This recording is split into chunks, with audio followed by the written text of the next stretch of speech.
Čau, draugi! Nu ko, šodien esmu atbraucis pie Antona, Copes draugs. Un šodien mēs paziņosim ar Antonu izlozes rezultātus, konkursa rezultātus par to, kur bija jāuzmina, cik Antonam uz 11. datumu bija noķertas līdekas.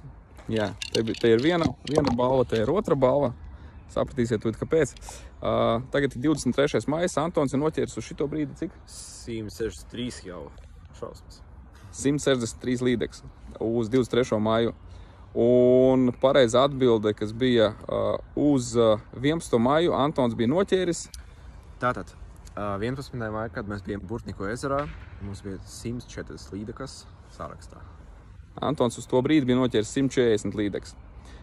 Divi cilvēki ir atminējuši pareizi šo te skaitli. Pirmā vieta, kā es teicu, travel spinnings līdz 50 gramiem, tā kā varēs vienmēr paņemt viņu līdzi. Un, teiksim tā, bija arī otrs cilvēks, kas pareizi atbildēja.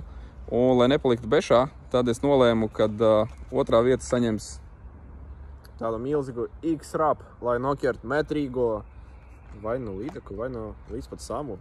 Jā, tā kā viens konkurss un divi uzvarētāji.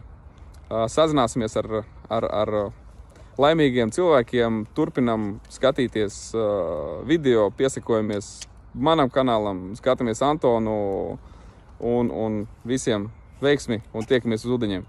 Davai, čau! Čau!